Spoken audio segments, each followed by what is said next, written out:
Assalamualaikum. Bertemu lagi dengan Ibu Sis. Materi hari ini adalah kerjasama ASEAN dalam bidang ekonomi. Disimak ya.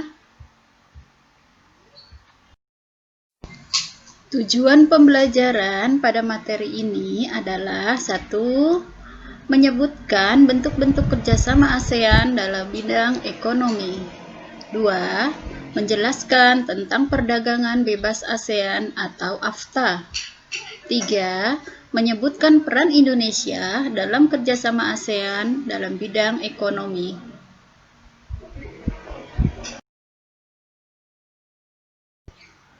Adapun tujuan kerjasama ASEAN dalam bidang ekonomi antara lain 1. Mempercepat pertumbuhan ekonomi, kemajuan sosial, serta pengembangan kebudayaan di wilayah Asia Tenggara. 2. Membina dan menjalin kerjasama yang lebih efektif dalam rangka meningkatkan hasil pertanian, industri, perluasan perdagangan komoditi internasional, perbaikan sarana dan prasarana pengangkutan dan komunikasi, serta peningkatan taraf hidup rakyat dari negara-negara anggota. Bentuk kerjasama ekonomi ASEAN antara lain 1. Pembukaan pusat promosi ASEAN. Walaupun ASEAN sudah dikenal oleh berbagai negara-negara di dunia melalui PBB, ASEAN tetap perlu mempromosikan dirinya pada dunia luar. Promosi yang dilakukan oleh ASEAN meliputi sektor perdagangan, pariwisata, dan investasi. Pembukaan pusat promosi ASEAN dilakukan di negara Jepang, yang merupakan negara yang mempunyai perkembangan cepat dalam berbagai sektor. Pembukaan pusat promosi di Jepang mempunyai tujuan untuk melakukan peningkatan kegiatan ekspor dari negara-negara ASEAN ke Jepang dan juga meningkatkan jumlah investor Jepang bagi negara-negara ASEAN. Bentuk kerjasama ASEAN yang kedua adalah penyediaan cadangan pangan. Beberapa negara anggota ASEAN seperti Thailand, Indonesia, dan Kamboja dikenal sebagai lumbung padi ASEAN. Sampai sekarang ini, negara-negara itu tetap konsisten dalam menyediakan cadangan pangan bagi negara-negara anggota ASEAN. Bentuk kerjasama dalam penyediaan cadangan pangan tidak hanya dilakukan untuk kerjasama yang saling menguntungkan, tetapi juga dalam keadaan yang darurat. Misalnya, ketika salah satu negara anggota ASEAN sedang mengalami krisis pangan karena bencana, maka negara lain siap memberikan pasokan cadangan pangan untuk negara yang membutuhkan. Beberapa negara anggota ASEAN yang telah menyatakan siap menjadi penyedia cadangan pangan untuk keadaan darurat adalah Indonesia, Malaysia, Filipina, Thailand, dan Singapura. Yang ketiga adalah penyelenggaraan proyek industri.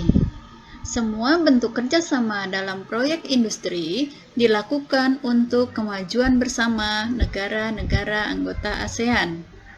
Beberapa proyek industri yang dilakukan oleh ASEAN meliputi industri pupuk di Indonesia dan Malaysia, tembaga di Filipina, vaksin di Singapura, dan industri abu soda di Thailand. Yang keempat adalah kawasan perdagangan bebas. Kawasan perdagangan bebas ASEAN atau yang biasa disebut dengan AFTA, ASEAN Free Trade Area, adalah bentuk kerjasama negara-negara ASEAN di bidang ekonomi.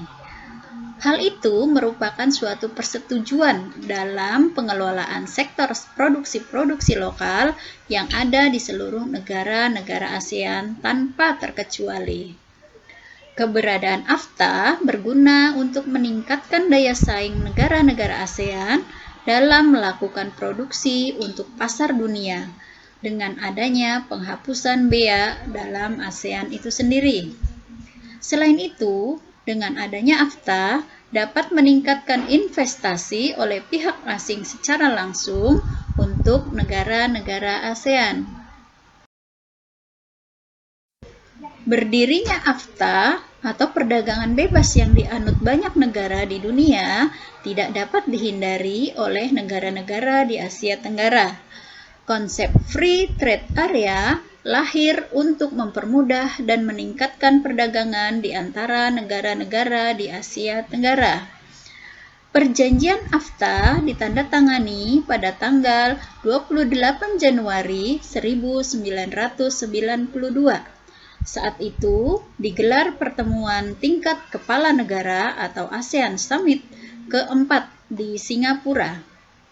Ketika AFTA ditandatangani, anggota ASEAN baru 6 negara, yaitu Indonesia, Malaysia, Filipina, Singapura, Thailand, dan Brunei Darussalam. 4 anggota ASEAN lainnya baru meratifikasi AFTA setelah bergabung dengan ASEAN. AFTA bertujuan menjadikan kawasan ASEAN sebagai tempat produksi yang kompetitif, sehingga produk-produk ASEAN memiliki daya saing yang kuat di pasar global.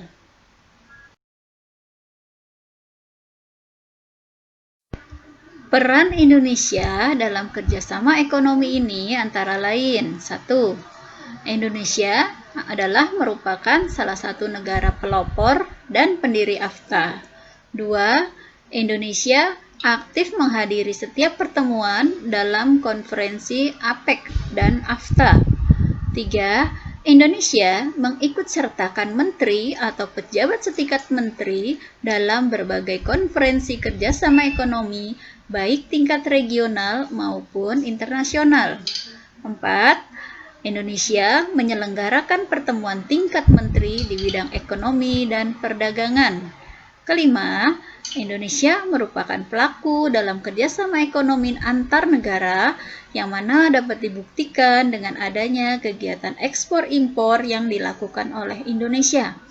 Indonesia mengekspor barang-barang dari kegiatan kehutanan, pertambangan, industri, dan bidang jasa. Indonesia juga sebagai pengimpor barang-barang konsumsi, bahan baku, dan bahan penolong, serta bahan modal. Alhamdulillah, itulah tadi materi tentang kerjasama ASEAN di bidang ekonomi. Terima kasih atas perhatiannya. Semoga materi ini bermanfaat untuk kalian. Kita bertemu lagi pada materi berikutnya ya. Assalamualaikum warahmatullahi wabarakatuh.